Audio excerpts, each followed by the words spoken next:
यहाँहरू सबैलाई हार्दिक स्वागत छ, नमस्कार छ। आज हामीले नोबेल पुरस्कार 2025 नोबेल प्राइज 2025 कसलाई दियो भनेर जान्ने प्रयास गर्दैछौँ। अब तपाईँलाई म के अनुरोध गर्छु भने यिनी नामहरू छन्। नामहरू जान्नको लागि नामलाई कम्तीमा पनि 15 पटक 10 पटक दोहोऱ्याउनु भयो भने नाम याद भइहाल्छ तपाईँलाई। तर इक्जामको समयमा अलि कन्फ्युजन हुनसक्छ। त्यस कारणले गर्दाखेरि नोबेल पुरस्कार कतिवटा विधामा दिन सक्छ भनेर भन्न सक्छ। तपाईँलाई यहाँ नोबेल पुरस्कारमा NOBEL छ, नोबेल छैन। तर नो अनि बेल दुईवटा अक्षर भयो नि त। नोबेल BELL बेल हुन्छ खासमा होइन। नो भनेको दुईवटा अक्षर, BELL बेल भनेको चारवटा अक्षर। 4 र 2 जोड्दा 6वटा अक्षर भयो होइन। नोबेल भनेको 6वटा अक्षर भयो। अब यही 6वटै विधामा नोबेल पुरस्कार दिइन्छ। अब तपाईँले केमा दिन्छ भनेर भन्यो भने अब फिजिक्स केमिस्ट्री बायोलोजी तपाईँलाई थाहा छैन। फिजिक्स केमिस्ट्री बायोलोजी फेरि बायोलोजीमा दिँदैन। बायोलोजी पढेको मान्छेले चिकित्सा शास्त्रतिर जान सक्छ, डक्टर बन्न सक्छ भनेर तपाईँलाई थाहा छ होइन। त्यसलाई तपाईँले यो चिकित्सा शास्त्रतिर जानुहोस् होइन। अब फिजिक्स भनेको भौतिक शास्त्र भयो, अनि रसायन भनेको केमिस्ट्री भयो, अनि बायोलोजी भनेको चिकित्सा शास्त्र भयो भनेर सम्झौँ अहिलेको लागि। अब सबै कुरा गर्नको लागि के चाहिन्छ? पैसा चाहिन्छ। पैसा भनेको अर्थशास्त्र भयो होइन। अब पैसा मात्र भएर भएन नि, मान्छेलाई शान्ति चाहिन्छ। शान्ति चाहियो होइन, शान्ति चाहियो। अब शान्तिले पनि भएन।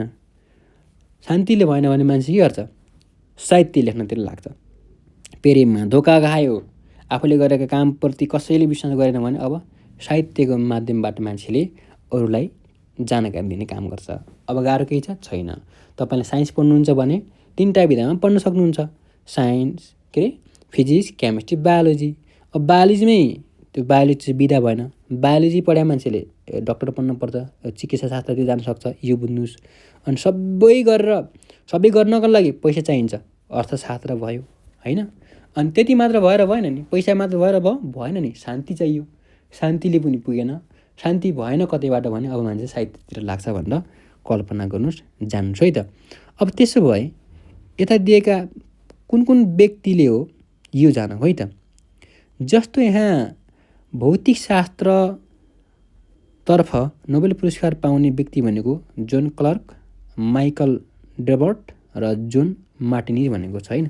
अब दुईवटा जोन छन्, हेर्नुहोस्। इक्जामको समयमा तपाईँले जोन आयो भन्दैमा तपाईँले भौतिक शास्त्र लगाइहाल्नु पऱ्यो। तर फेरि जोन पछाडि अर्को नाम आउन सक्छ।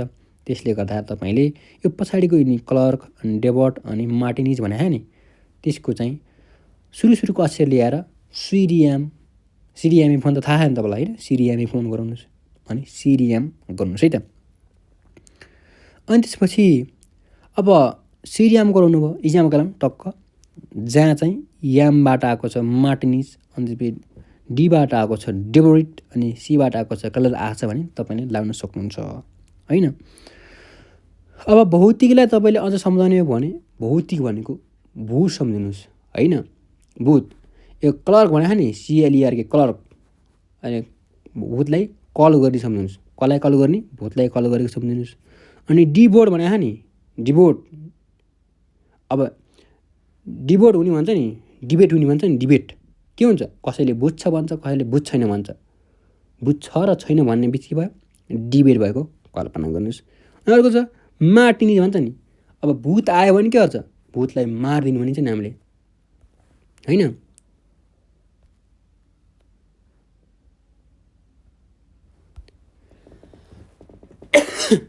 भूतलाई हामीले मार्दिने भन्छौँ है त। भूतलाई के अरे?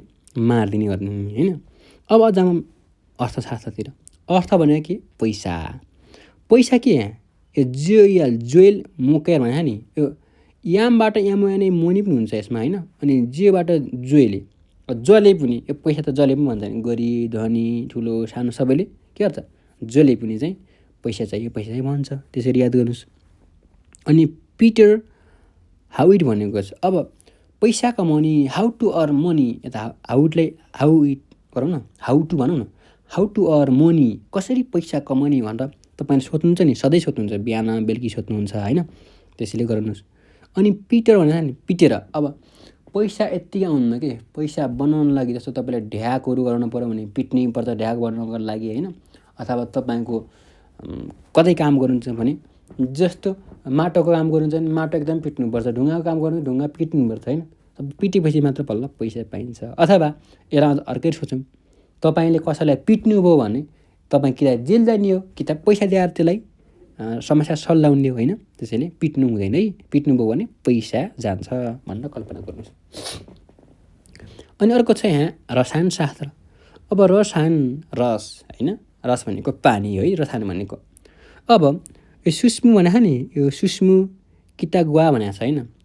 अब सुस्मु भनेको सुषमा भनेको एउटा नानी अथवा छोराछोरी जुन नाम छ भने छोरीको नाम भयो सुषमा। सुषमाले के गर्ने सधैँभरि यो रस हालेको चिज खान मन पराउनु रहेछ भनेर कल्पना गर्छ सुषमाले होइन। कसले रस खाने? सुषमाले रस खाने। अनि अर्को छ यहाँ उमर यागी भनेको छ। यो यागी भनेको छ नि, यागीलाई योगी गरौँ। अब योगी जोगी भनेको के हुन्छन्, बुढाबुढी हुन्छन्, उनले त चपार खान त सक्दैन नि, त्यस्तै रस खान्छन् के, रसायन भयो। अनि रिचार्ड रबसन भनेको छ। अब रबसनमा यहाँ यो सन भनेको छोरो, तपाईँको छोरो सम्झिनुहोस् अथवा तपाईँ आफै छोरो सम्झिनुहोस् होइन। हो, छोराले के खान्छ? रस हालेको चिज खान्छ, रस खान्छ भनौँ। अथवा तपाईँले यो रिचार्ड सुन्नुहोस् है, रस फेरि कसरी किन्ने भन्दाखेरि यो रिचार्ड बेचेर रस किनेको कल्पना गर्नुहोस्। अर्को चाहिँ यहाँ चिकित्सा शास्त्रतिर होइन, हामीले जसलाई बायोलोजी भनेर यसलाई भनौँ सम्झिनको लागि होइन। अब मेरी ब्रुङ्नो भनेको छ होइन, मेरी MARY मेरी। अब चिकित्सा शास्त्र डक्टरले के गर्छन्? हो, डक्टरले मारिहाल्छन्। सुन्दै, मेरीलाई मारी भन्नु एकछिनलाई होइन, मारी। डक्टरले के गर्छन्? मारिहाल्छन्। कसलाई? यदि चाह्यो भने बिरामीलाई मानव है, त्यस्तो हुँदैन हुन त, तर चाह्यो भने मान्न सक्छन् किनकि उनीहरूलाई सबै ज्ञान हुन्छ नि त होइन। अथवा मेरीलाई हामीले MARY मेरी भनेको म्यारिज, म्यारी गर्ने, बिहे गर्ने भन्छ नि। हो, डक्टर त के हुन्छन् भन्दाखेरि अब धेरै ज्ञान भएका हुन्छन्, धेरै पैसा कमाउँछन्, त्यो डक्टरलाई म्यारी गर्नलाई गाह्रो हुँदैन भनेर कल्पना गर्नुहोस् होइन। अनि अर्को छ डक्टरतिरै यो साइमन कागुची छ होइन। अब सुन्नुहोस् है, साइमन। अब साइमन छ नि, मन, साइमन भनेको एकदम लज्जालु मन। डक्टरले के गर्छन्? लज्जालु मन भए पनि के छ, तपाईँ किन लजाउनुहुन्छ भन्नुहोस् न, तपाईँको बिमार के छ भन्नुहोस्, यसरी मनलाई लजाएर हुन्छ त भनेर डक्टरले भनेको कल्पना गरौँ है त। अनि अर्को छ यहाँ त्यही चिकित्सा शास्त्रतर्फ फ्रेड राम्सडेल भनेको छ होइन। अब सुन्नुहोस् है, डक्टरले कसको चेक गर्दा होइन, यो रामको के यो डेल चेक गरेछ होइन, रामको डेल होइन, त्यसरी याद गरौँ। अनि अर्को छ शान्तितिर, शान्ति होइन। अर्को छ शान्तितिर के, मारिया।